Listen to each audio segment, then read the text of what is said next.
che se il 21 marzo con 2170 tamponi avevamo 400 contagiati, oggi che ne facciamo oltre 30.000, vuol dire che quei 412, se fossero 20.000, sarebbero 20.000 tamponi, sarebbero 4.000 positivi.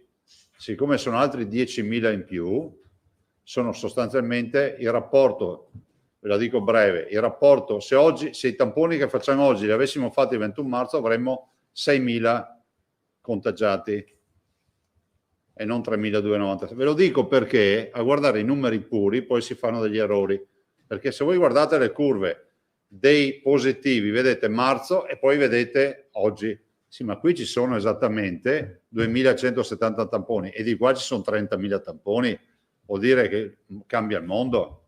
Quindi il rapporto su marzo è sostanzialmente della metà di contagiati sul tampone. Se qualcuno vi chiede, ma allora cosa vuol dire? Vuol dire che a parità di tamponi in questo momento troviamo metà contagiati. Questo è un dato matematico. Non sto sminuendo niente, però leggere, cioè, lo vedo anche, magari capita qualche vostro collega che viene da fuori a livello internazionale, mi dice, mai visti tanti contagiati così? Io rispondo, ne abbiamo visti di più a marzo. Ma come, ne avevate 400? Sì, ma facciamo 2.000 tamponi e adesso ne facciamo 30.000. Quindi il rapporto è del fatto che oggi sui tamponi troviamo metà contagiati, metà positivi rispetto a marzo, positivi non contagiati, usiamo il termine giusto. Oggi quanti positivi abbiamo presenti sul territorio di questi 72.000? 43.937, non guardate il numero sotto, guarda, facciamo così, perché è il numero dei positivi, però questo è dare e avere. Eccolo qua. 43.937 sono i positivi di oggi. In isolamento, in virtù di questi positivi che abbiamo oggi, abbiamo 17.972 persone.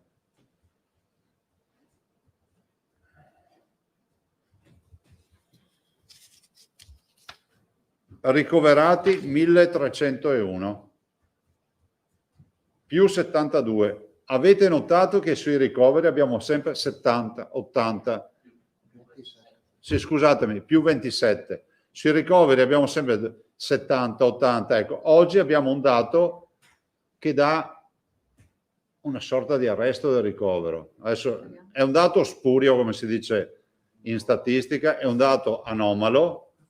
Se si confermasse, diciamo, nel tempo, allora vuol dire che è un trend, ma ad oggi non possiamo saperlo. Siccome le conferenze stampa le facciamo ogni giorno e non ogni settimana, vi devo dire cosa accade di giorno per giorno. Terapie intensive 174 più 4, anche qui non abbiamo avuto, vi ricordate 2 giorni fa 12, 15? E questi, attenzione, questi non sono dati controllabili, non è che noi possiamo dire era fine settimana, come accade per i tamponi che c'è un po' di calo il fine settimana. E qui sono pazienti che arrivano in ospedale. Totale di morti 2.543, più 27. Abbiamo passato i 5.000 dimessi, più 72. Vuol dire che dall'inizio di questa tragedia abbiamo curato 5.054 persone in ospedale. Questo è proprio ospedale puro. Allora, guardate, prima di passare la parola alla dottoressa Russo, io vi dico che noi fondamentalmente con mezzo piede siamo dentro la fase 4. Il che vuol dire che siamo nella fase di massima turbolenza, di massima tensione per quanto riguarda gli ospedali. E vediamo che i modelli comunque ci confortano sul fatto che per metà di novembre dovremmo raggiungere le 250 terapie intensive, probabilmente, se accadrà. Il range ci dà anche dei valori più alti, però è verosimile che si possa arrivare a 250-300.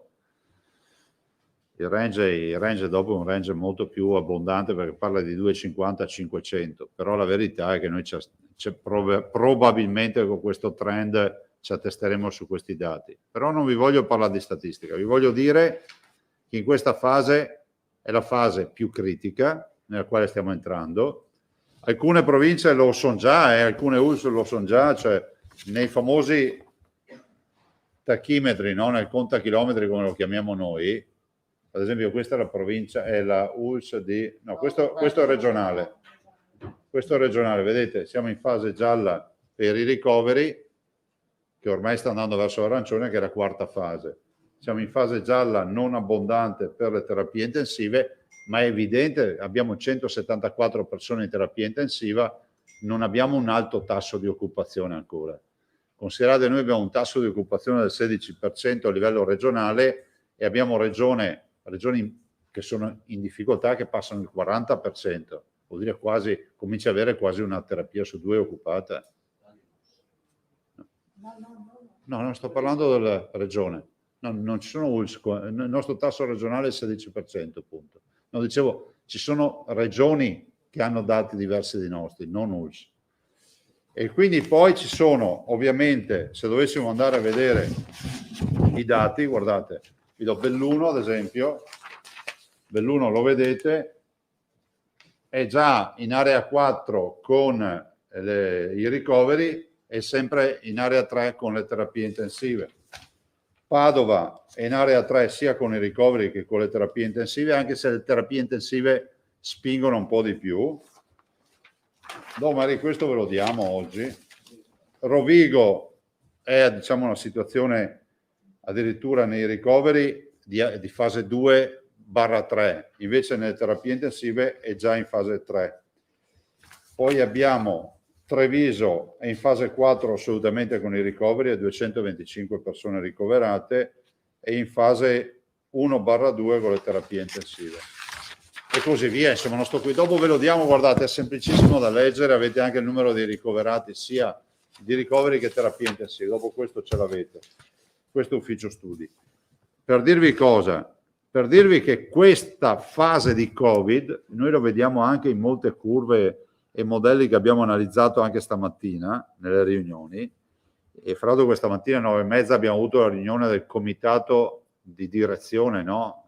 Comitato strategico di crisi per il Covid, quello diciamo organizzato e diretto e presieduto dal dottor Rosi, e abbiamo parlato esattamente di questo, cioè che il Covid di questa seconda fase è un Covid che si caratterizza di meno in questo momento, con le terapie intensive, si caratterizza di più con i ricoveri. E questo è incontrovertibile. È un Covid che ci dice che infetta molto i giovani come classi di età, cioè noi abbiamo la massa di positivi, ce l'abbiamo tra i giovani, e la massa di ricoveri ce l'abbiamo tra gli anziani, i 70-75 anni.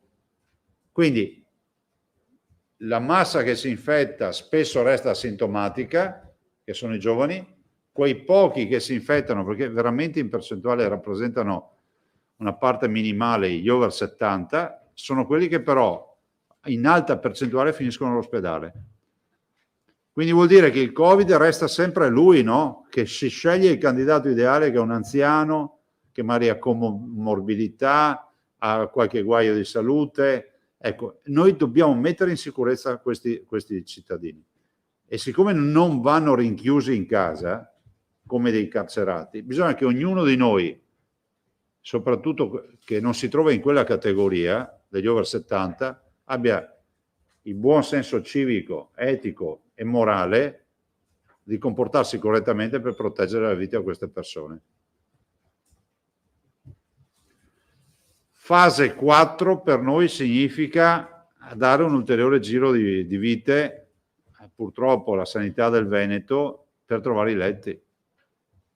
Nel nostro piano era previsto che con la fase 3, sopra le 150 terapie intensive o sopra i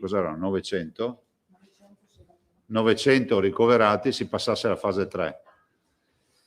E abbiamo aperto i Covid Center, i COVID Point, chiamateli come volete, gli ospedali Covid, i 10. Adesso abbiamo necessità di svuotare velocemente da attività, diciamo, istituzionali ordinarie e recuperare più letti possibili, perché non è escluso, ma non è neanche certo, perché potrebbe esserci, guardate, un'inversione di tendenza che fra qualche settimana sbarchiamo tutto e andiamo tutti a far festa. Spero sia così, però non è escluso che si possa galoppare verso le 1.500, 1.600, verso il 1.500 sicuramente, 1.800, 2.000 persone ricoverate nel giro dei prossimi 10 giorni.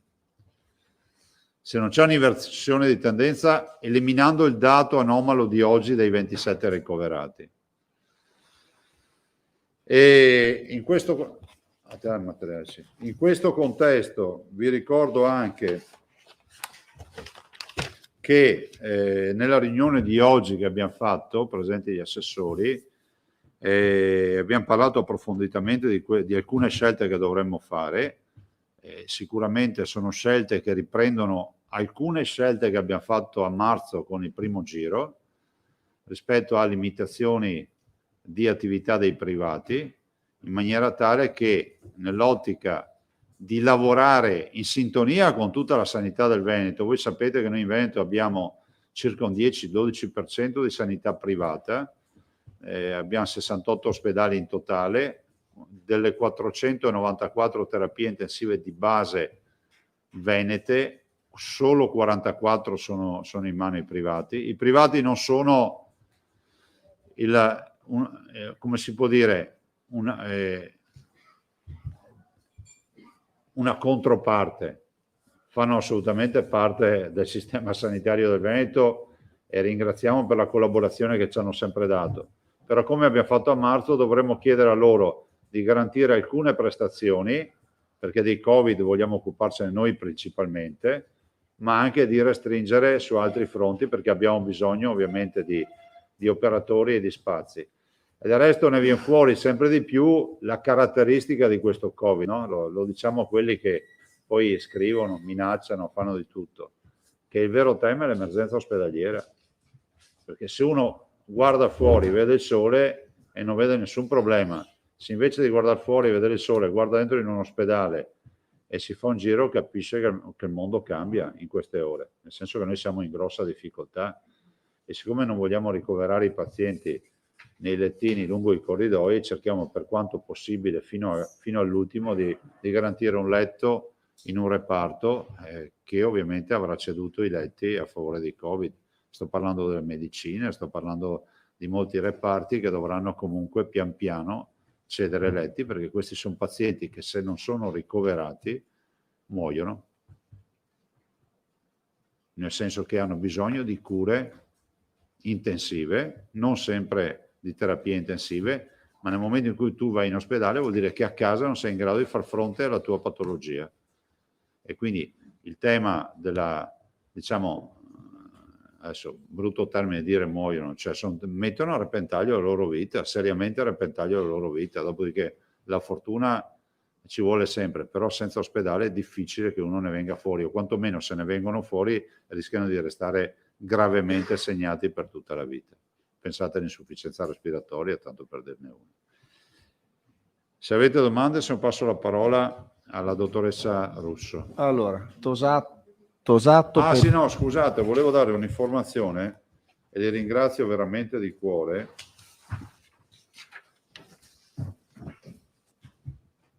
La Safilo ha donato 5.000 visiere e ci tenevo a dirvelo, a ringraziarli veramente, ringrazio la Safilo SPA, 5.000 visiere per i nostri operatori e 2.000 occhiali, ovviamente sempre con protezioni Polaroid, quindi di altissima qualità.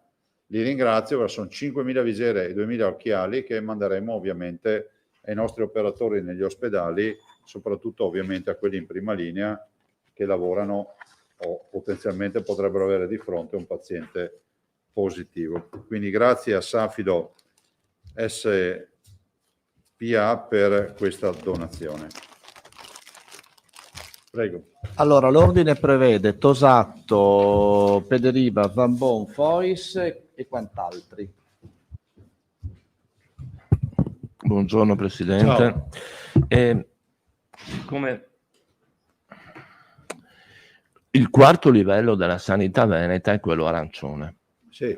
però anche qui, per non ingenerare equivoci, confusioni, per fare chiarezza, su scala nazionale lei sa bene che l'arancione corrisponde invece al...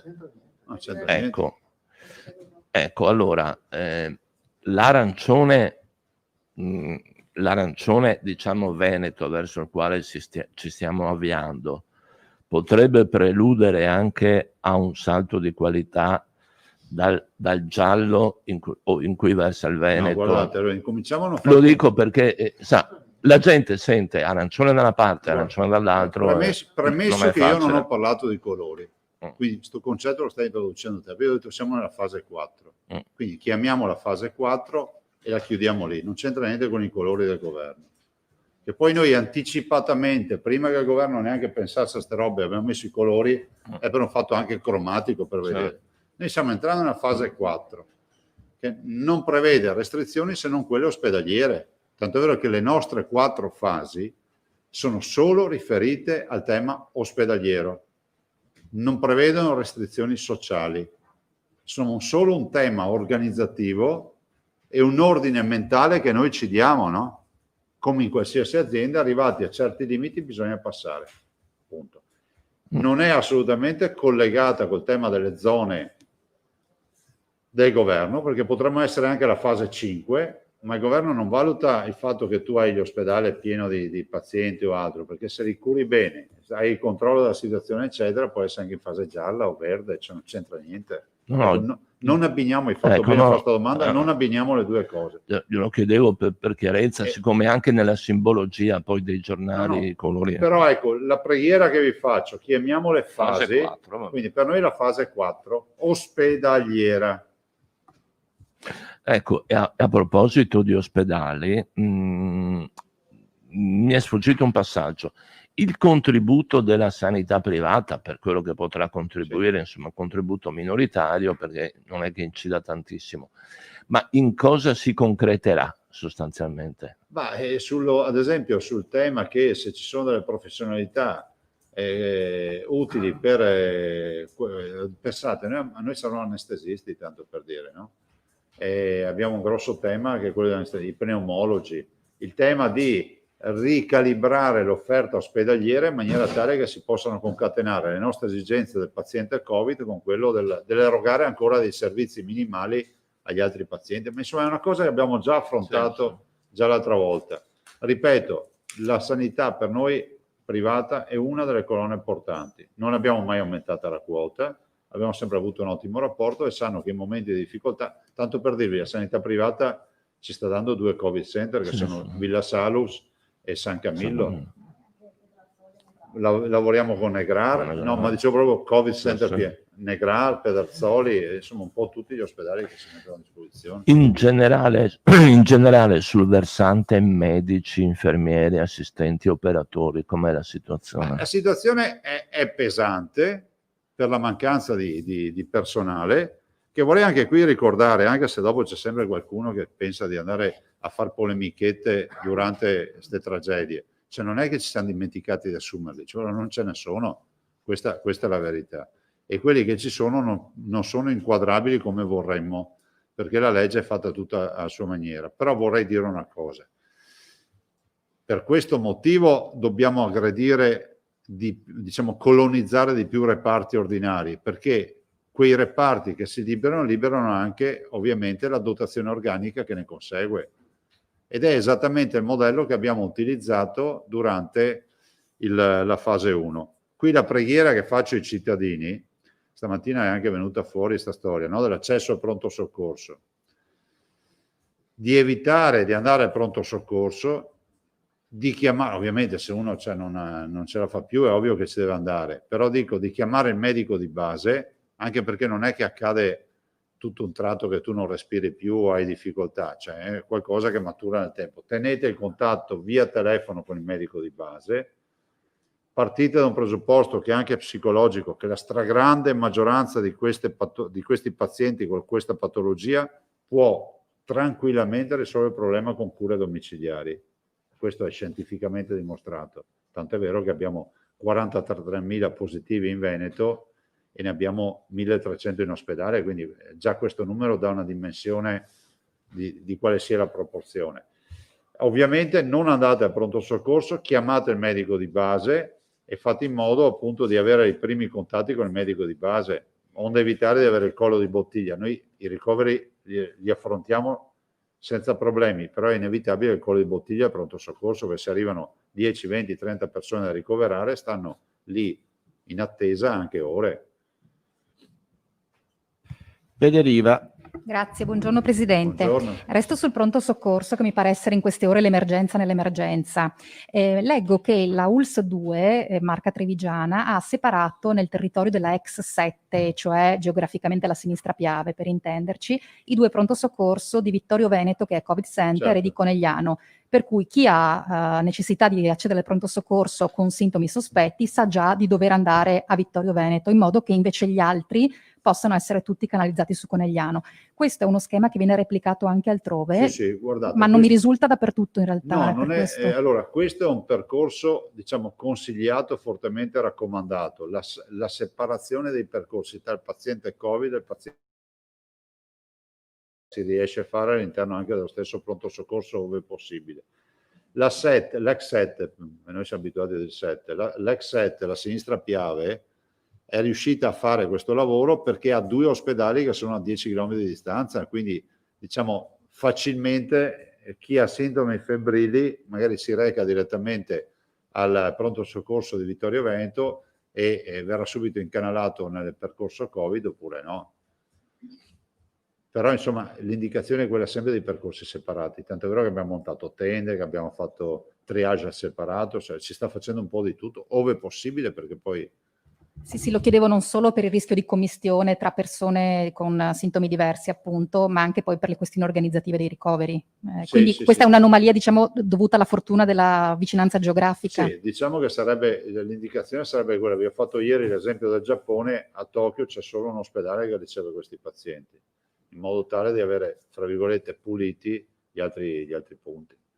Solo una seconda domanda sulle cure domiciliari. Il gruppo di lavoro che avevate istituito per definire i protocolli, a che punto è? Sostanzialmente concluso. Stiamo facendo gli ultimi passaggi, ma è già chiusa per noi la partita.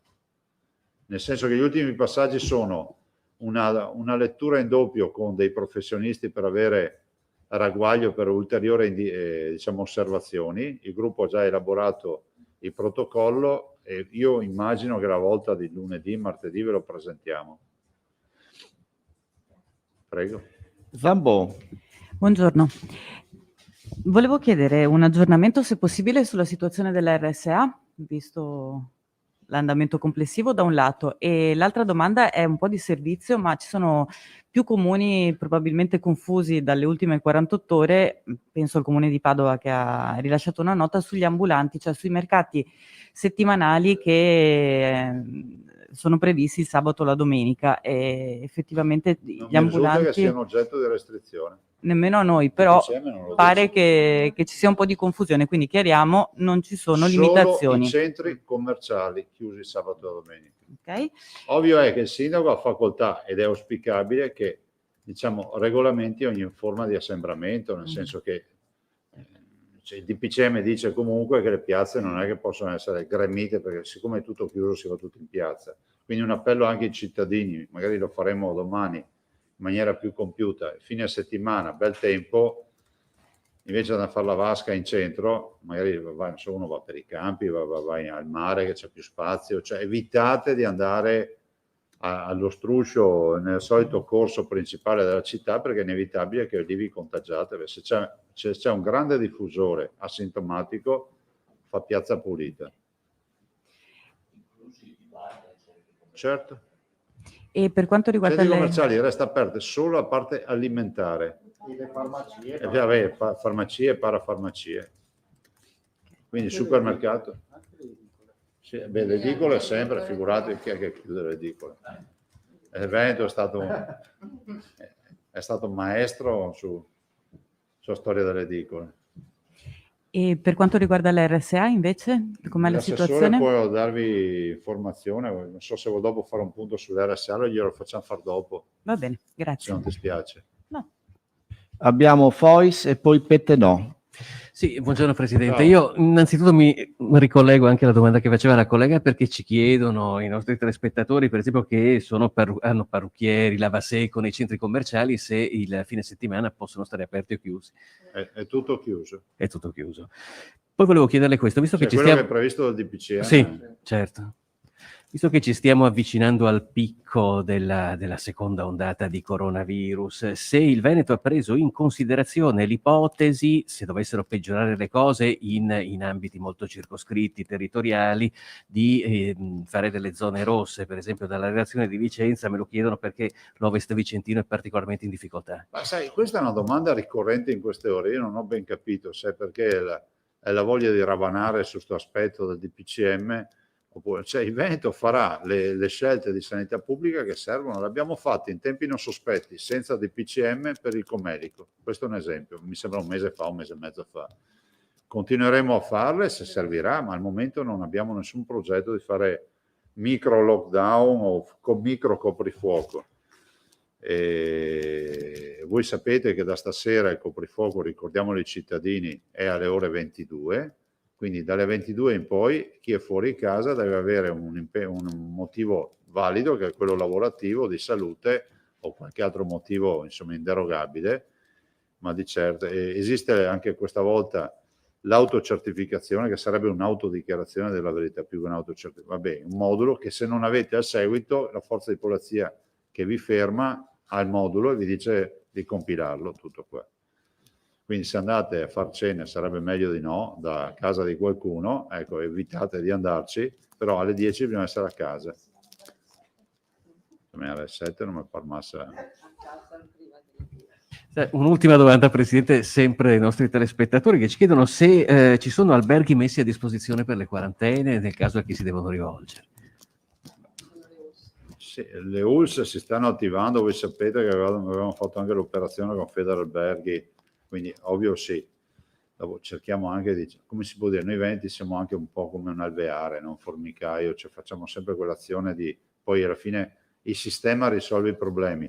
Non possiamo pensare che poi si arrivi all'estremo che il pubblico risolve tutti i problemi, perché è impossibile, non perché non lo vogliamo fare. Perché vedo che ormai c'è un po' la tentazione, quando hai un positivo in casa, che sia il nonno sia il figlio, di cominciare a dire ma lo isoliamo da qualche parte, cioè, ho capito? Poi si valutano in situazioni soprattutto con problematiche sociali, questo sì, assolutamente sì. Ma guardate che molti ricoveri hanno comunque anche una componente sociale. Tanti ricoveri hanno una componente anche sociale, l'impossibilità delle cure, l'anziano. Pettenò e il nuovo terraglio. Presidente, poco fa il Ministro della Salute ha parlato alla Camera, ha riferito appunto e ribadito come si è arrivati alle scelte delle varie fasce, delle varie aree nelle varie regioni, dove però resistono ancora alcune resistenze e proteste. Ovviamente il Veneto è in quella fascia là.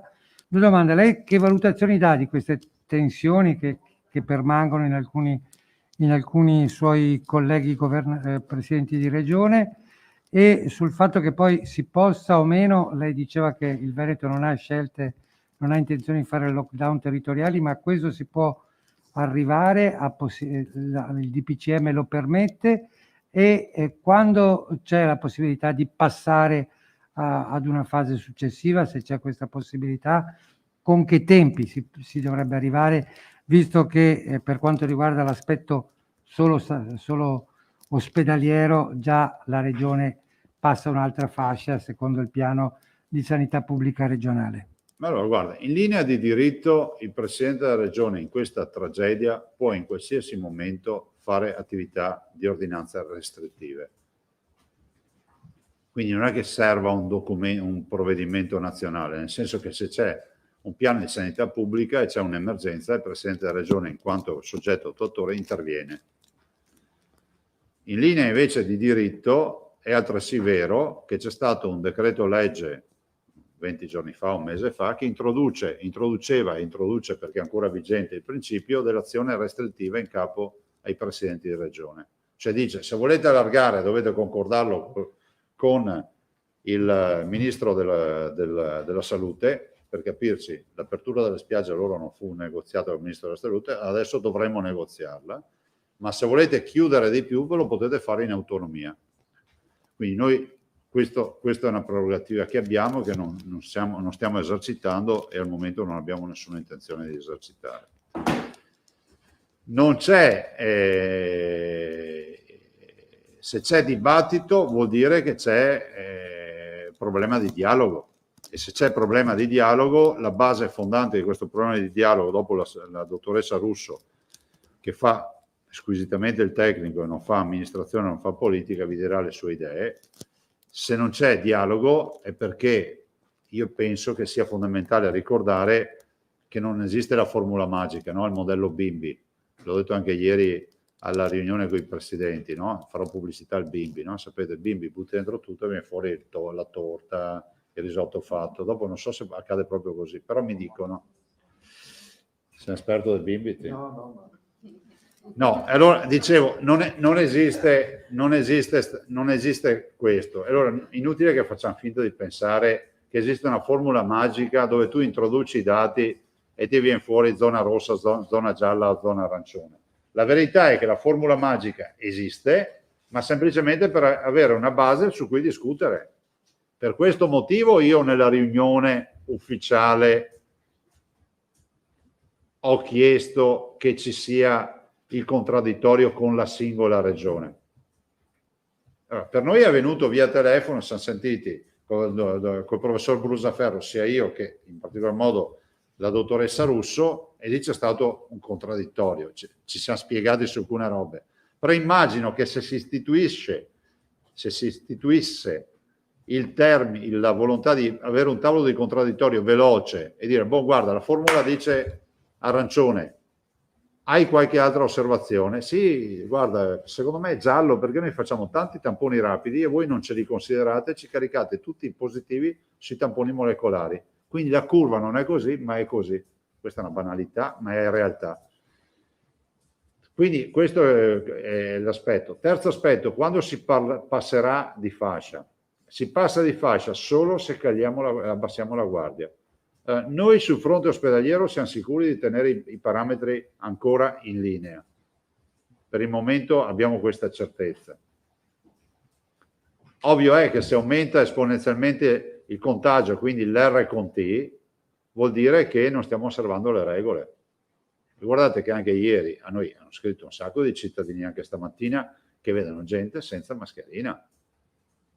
Cioè io non so cosa farci, cioè o lo capiamo o non lo capiamo. Allora, dicevo, cominciamo col vedere dietro uno che non usa la mascherina, una persona che non usa la mascherina, non un possibile infettante, ma vediamoci un possibile, diciamo, carceriere, cioè colui che ci obbligherà a stare in casa, perché se ci scatta una zona arancione, peggio ancora rossa, finisce che dobbiamo chiuderci in casa.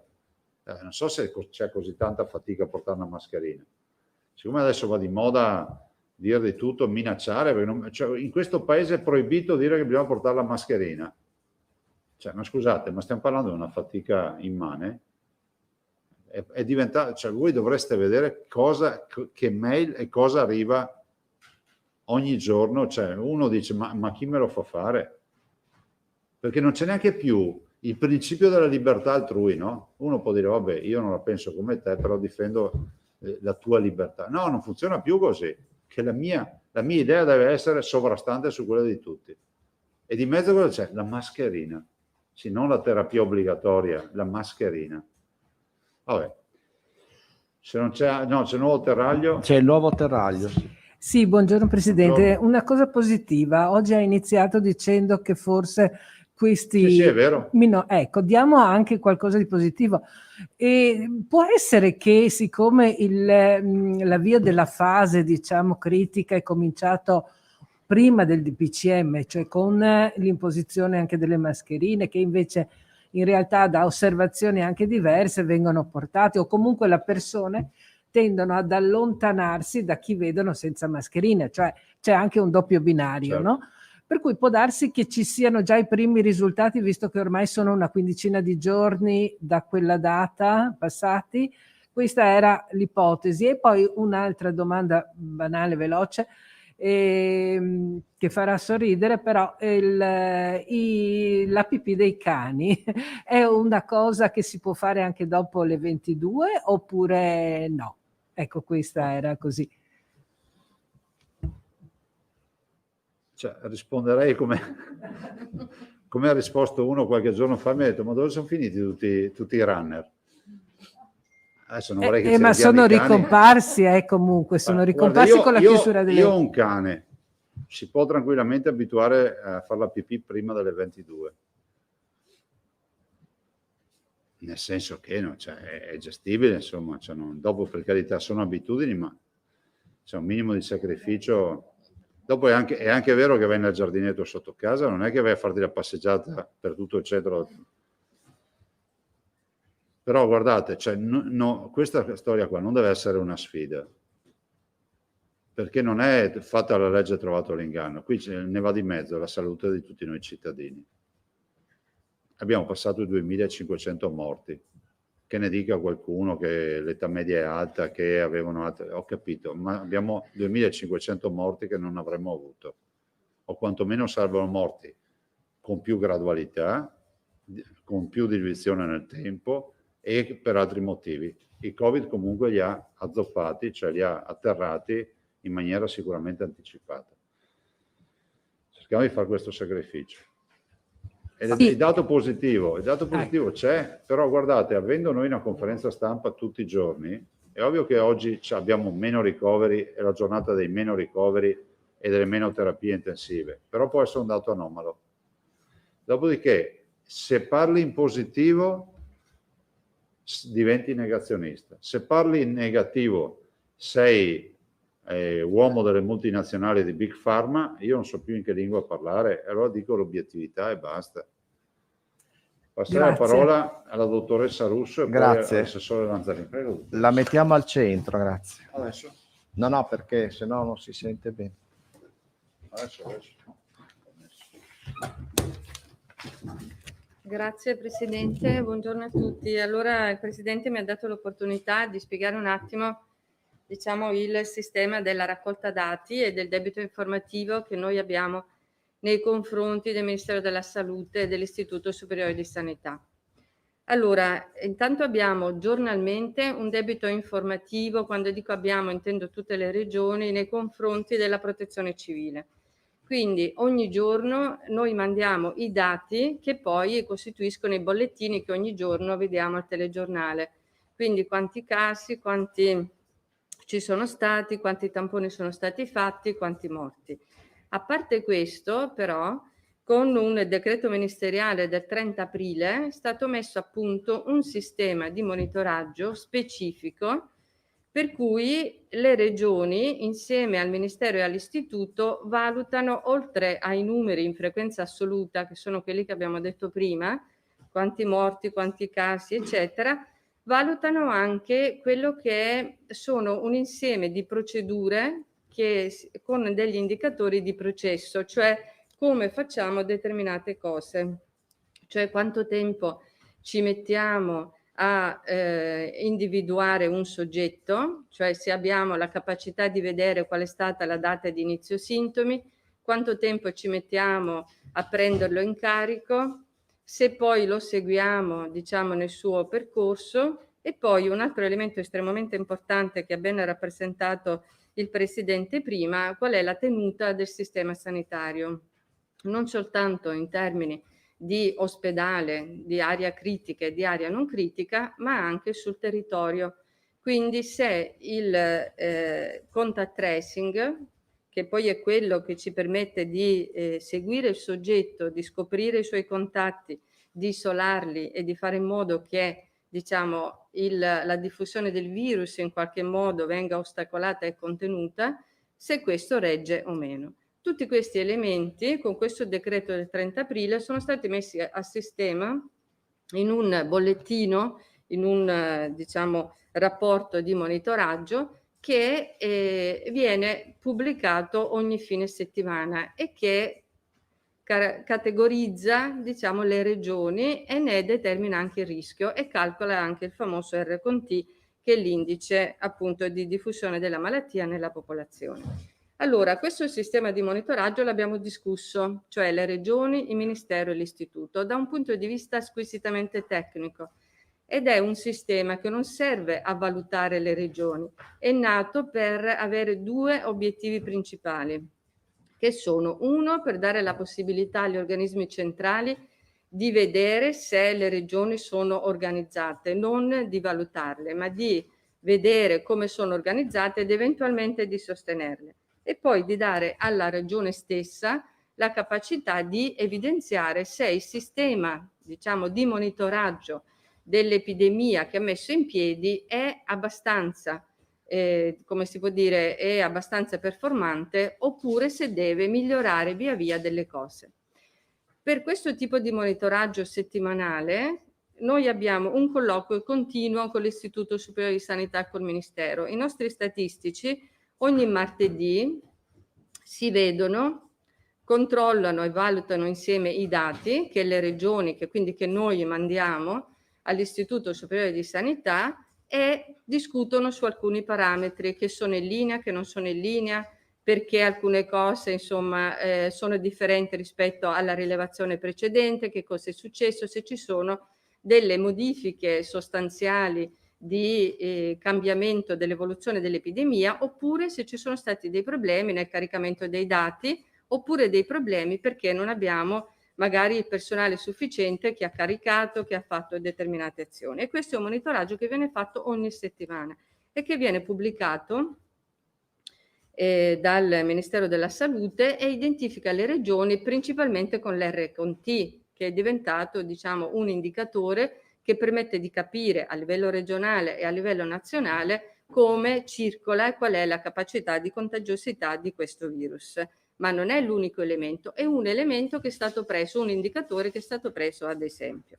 Successivamente a questo monitoraggio, che è ancora in vigore e che in maniera inappropriata secondo me, ma questo l'ho detto anche al Ministero, si chiama monitoraggio fase 2 report settimanale, direi che sarebbe il caso di aggiornarlo a cosiddetta fase 3, perché adesso, superata la fase 2, che è stata quella, diciamo, che ci ha permesso di rivedere alcuni elementi, di preparare i piani autunnali, adesso deve essere ritarato a quella che è la nuova situazione epidemiologica. Allora, accanto a questo monitoraggio che aveva gli obiettivi che vi ho appena descritti, quindi un obiettivo centrale e un obiettivo interno regionale, è stato costruito sempre fra Ministero della Salute, Istituto Superiore di Sanità e Regioni un altro documento che invece rappresenta in una prima parte tutta l'attività che il governo centrale nei suoi organismi tecnici ha fatto, e quindi è una sorta di cronistoria di quello che il sistema centrale ha fatto per fronteggiare l'epidemia. E poi c'è un capitolo quinto, che noi abbiamo chiesto come regioni che fosse un capitolo, ma all'inizio era un appendice, dove praticamente sono stati individuati con i colori famosi che sono oggetto di questi giorni gli scenari.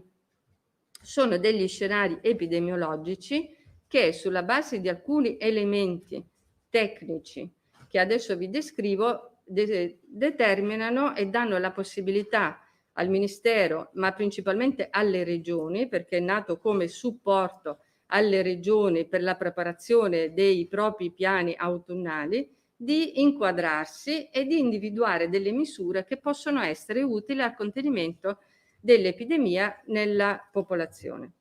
E praticamente questo documento è stato poi approvato in conferenza delle regioni e inviato dal Ministero come circolare. Sì, va bene. Grazie. Scusate, la videoconferenza con Speranza. Allora, quando le regioni hanno approvato questo documento in conferenza, vi leggo cosa c'è scritto, quello degli scenari. Le misure declinate negli scenari, che sono quelli verde fino a rosso, hanno la funzione di supportare ed orientare i processi decisionali delle singole regioni e province autonome in relazione al proprio scenario epidemiologico, e proprio per la loro funzione di orientamento non sono da intendersi vincolanti. Allora, questo cosa vuol dire? Vuol dire che questo è uno strumento tecnico che ti dà alcuni elementi e dà alle regioni la possibilità di individuare dove si trovano. E quindi sono stati identificati questi famosi scenari che poi è praticamente questa tabella che credo che avete già visto, insomma, anche nei vari telegiornali, dove c'è un quadro, uno scenario verde, uno scenario giallo, uno arancione e uno rosso. Poi ogni scenario è caratterizzato da alcuni elementi di, diciamo, come si può dire, diffusione del virus, che sono l'R con T, sono il numero di tamponi fatti e nell'ambito del numero dei tamponi il rapporto fra i positivi e il totale dei tamponi fatti, la percentuale di soggetti, fra tutti i soggetti risultati positivi, sintomatici ed asintomatici, e poi naturalmente la capacità di sostegno del sistema sanitario della situazione che la regione ha. Quindi tutti questi elementi che io ho elencato permettono alle regioni, e in questo caso sono state utilizzate anche per il DPCM, quindi per l'applicazione delle misure, di capire dove una regione si trova. È chiaro che queste cose non sono dei compartimenti stagni dove se io sono leggermente da una parte o leggermente dall'altra cado all'interno di questa scatolina di colore diverso. È chiaro che vengono valutate anche, diciamo, nell'ambito dell'andamento delle ultime settimane, tant'è vero che nel documento che vi dicevo prima del monitoraggio che noi facciamo ogni settimana ci sono degli indicatori che hanno una valenza settimanale, ma degli indicatori che hanno invece una valenza mensile, proprio perché è nel lungo periodo, nel breve lungo periodo, che si valuta la capacità di contenimento di una regione nei confronti dell'epidemia. Quindi sulla base, diciamo, di questo documento orientativo e di questa suddivisione in scenari, poi questo è stato utilizzato dal livello centrale per cercare di individuare, come si può dire, lo scenario giusto per ogni regione. Allora, ieri qualcuno mi ha chiesto perché nessuna regione è nello scenario verde. Allora io vi leggo la definizione dello scenario verde, che sono 2 parole. Lo scenario verde dice trasmissione localizzata invariata rispetto al periodo di luglio-agosto 2020. Ovvio che nessuna regione si trova com'era nel mese di luglio e agosto. Questo giustifica il fatto che è vero che il DPCM parte da lì. Infatti il DPCM era proprio questo, parte da livello giallo, perché nessuna regione si trova in questo colore, purtroppo.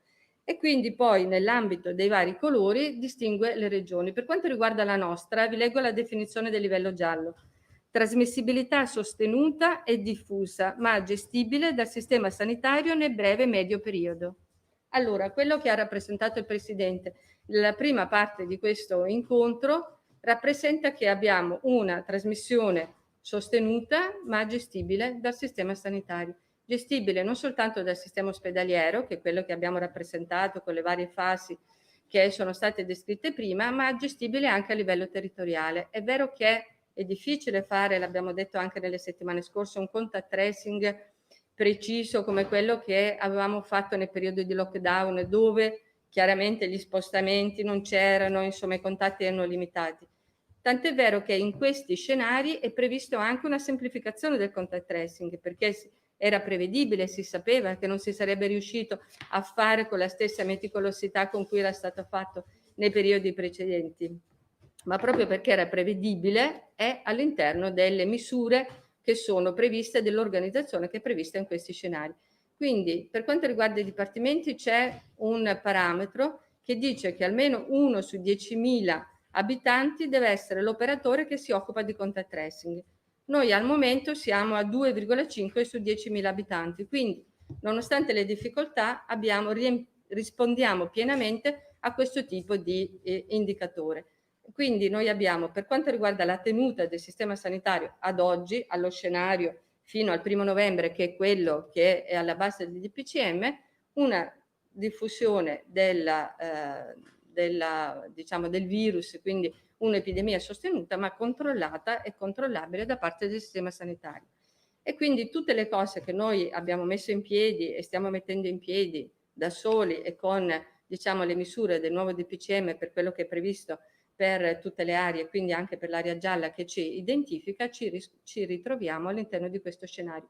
La storia perché Ieri è stato detto il Veneto non aveva dato i dati, eccetera. Allora, poiché vi ho spiegato che c'è un rapporto, diciamo, continuo il martedì e mercoledì per sistemare i dati, per vederli, noi avevamo mandato una mail all'Istituto Superiore di Sanità, quindi prima ancora che si parlasse di colori associati al DPCM, dicendo: abbiamo avuto un problema informatico, abbiamo per l'indicatore 1.1 dei soggetti che stiamo praticamente recuperando la data di inizio sintomi, perché l'indicatore 1.1 che è un indicatore mensile, quindi rappresentato, abbiamo alcuni che vi stiamo trasferendo, perché tutti i dati poi naturalmente non sono delle semplici dichiarazioni, tutti i dati devono tornare rispetto ai denominatori, rispetto a tutti i processi, siamo un po' in ritardo. Questi glieli abbiamo mandati ieri mattina. Tra l'altro l'Istituto ha mandato a tutte le regioni ieri mattina una mail dicendo: controllate tutti i vostri dati e mandateceli in forma definitiva entro le 18. E così noi abbiamo fatto. Quindi non abbiamo nessun tipo di problema né nel riconoscerci nell'area, insomma, che ci è stata riconosciuta anche dal governo centrale, dai colleghi delle istituzioni centrali, né per quello che è, insomma, è la nostra situazione. Questo in sintesi, in maniera semplificata, è praticamente il discorso. Tra l'altro questo documento degli scenari è stato anche calcolato nell'ambito di quelli che sono i suggerimenti dati in termini di misura alle regioni, anche in rapporto a quelle che saranno le prossime settimane, quando arriverà l'influenza, perché con l'arrivo anche dell'influenza potrebbe modificarsi la diffusione dell'infezione respiratoria associata al virus influenzale, oppure, diciamo, amplificata dalla circolazione di ambedue i virus. Non so se qualcuno ha No, domande, mi perdoni. Tosatto, Pederiva, Più che- Zargon, Terraglio, Fois. Prima che Allegria. sì, no, è stata chiarissima, però quest'ultimo punto io non ho capito. L'accenno Allora, diciamo all'influenza, che questo documento l'accenno all'influenza intendo. sì, questo documento, oltre a considerare gli elementi che vi dicevo prima, si identifica anche degli scenari. Per esempio novembre e dicembre dice incidenza di sindrome influenzale moderata, ok? E poi invece passa a quella sostenuta.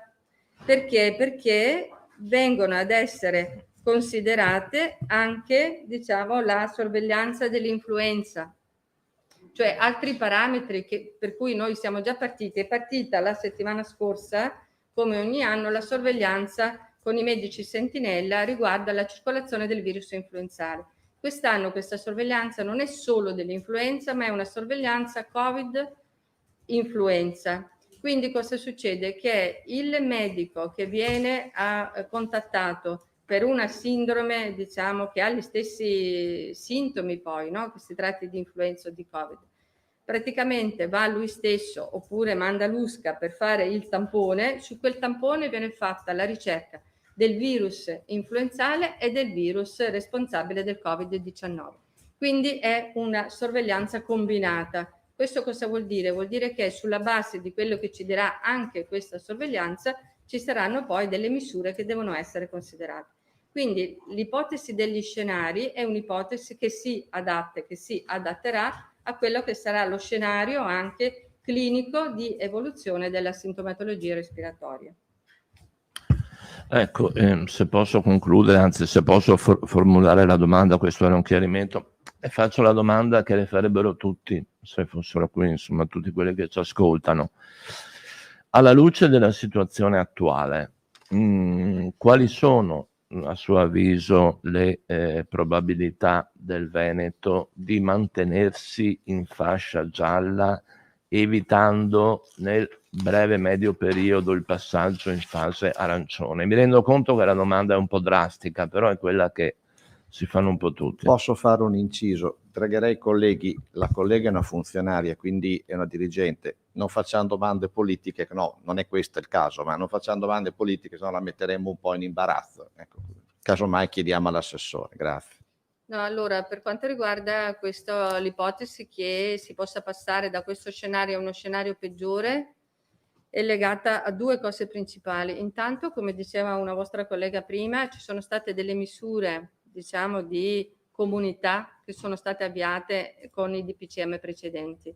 che sono quelle dell'utilizzo delle mascherine all'aperto, che tra l'altro sono comprese nelle misure suggerite all'interno di questi scenari, e anche diciamo una stretta su quella che è il mantenimento della distanza interpersonale, della presenza di un certo numero di soggetti all'interno di alcuni luoghi pubblici, e poi anche questa chiusura che io insomma non so valutare dal punto di vista della sanità pubblica, comunque un tentativo di rallentamento, di riduzione di quelli che possono essere gli assembramenti.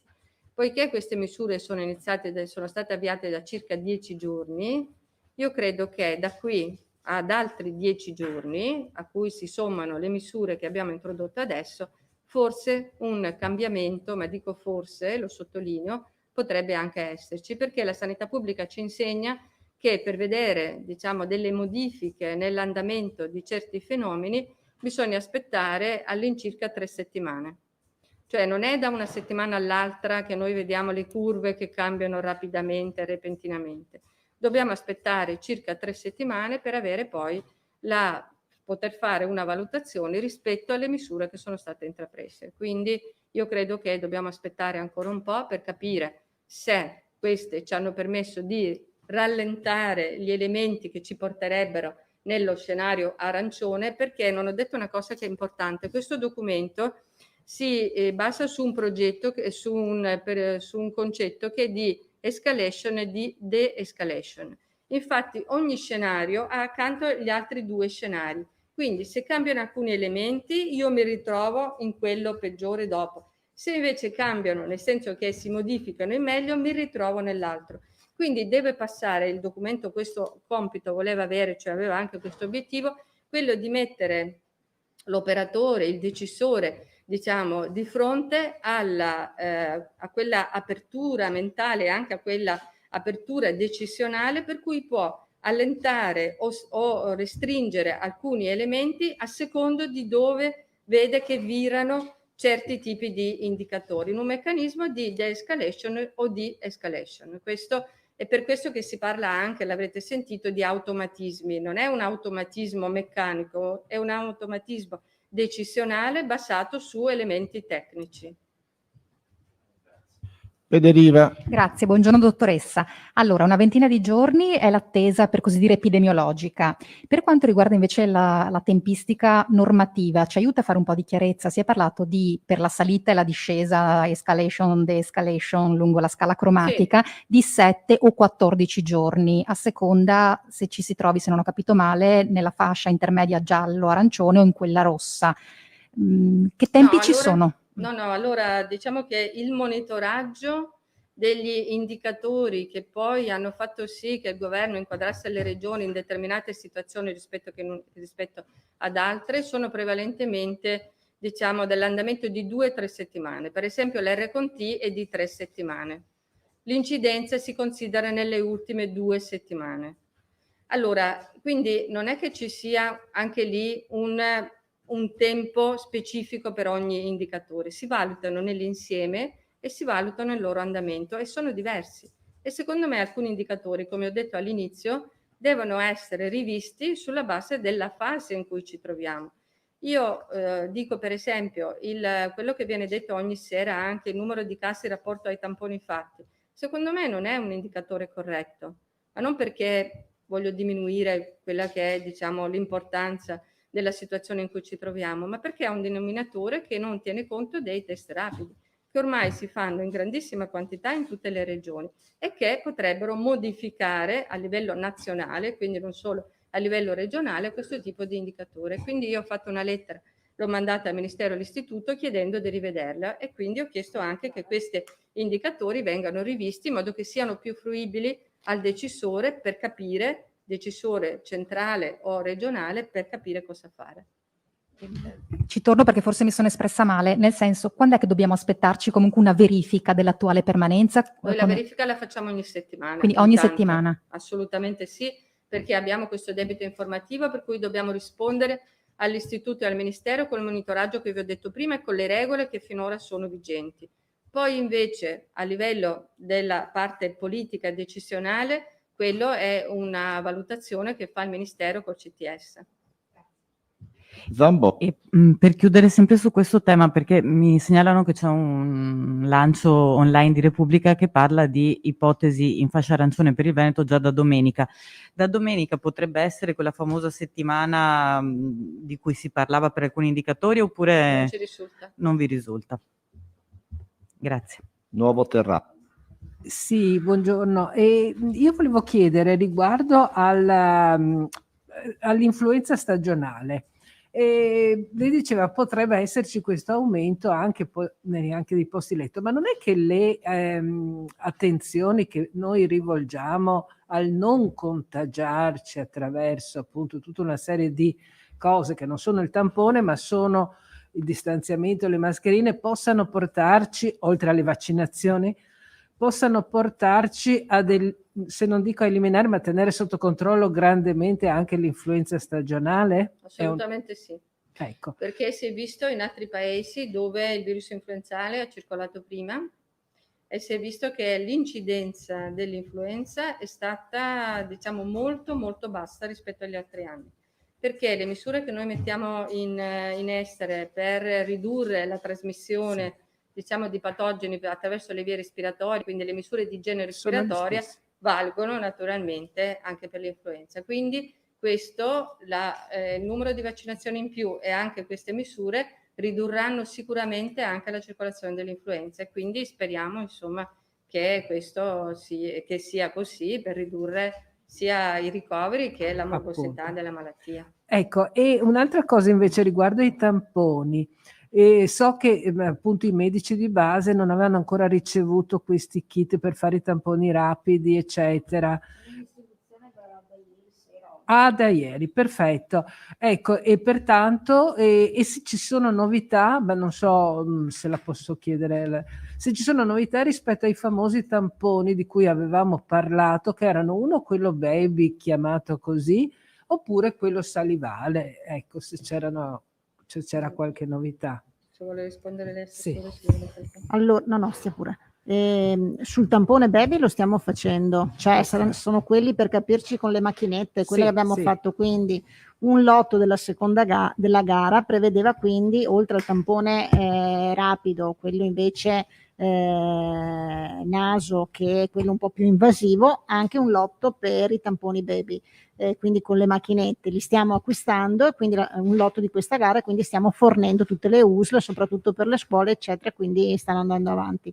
Sul tampone salivare invece c'è la sperimentazione, quella lì che era stata presentata qui all'Università di Padova, che sta dando, dicono, buoni risultati. Aspettiamo l'esito finale, siamo in questa fase. Grazie. E concluderei con Fois. Sì. Antonella? No. Concluderei con Fois e ci sentiamo nei prossimi giorni. Buongiorno dottoressa, io volevo chiederle, tornando ai positivi e al numero di tamponi che vengono eseguiti, c'è un dubbio che ci è venuto, se i tamponi di controllo poi risultino tra i nuovi positivi di giornata, vale a dire quelle persone che risultano già positive e che poi fanno un tampone di controllo una settimana dopo finiscano nel dato globale, per cui vengono conteggiati 2 volte, ci sia questo rischio? Allora, diciamo che vengono forniti separatamente, anche nel monitoraggio che viene mandato all'Istituto Superiore di Sanità, il retesting, quindi quelli che vengono rifatti, sono contati separatamente. E quindi anche a livello della protezione civile il retesting non viene considerato. E con questo direi che concludiamo, ci sentiamo, arrivederci a tutti.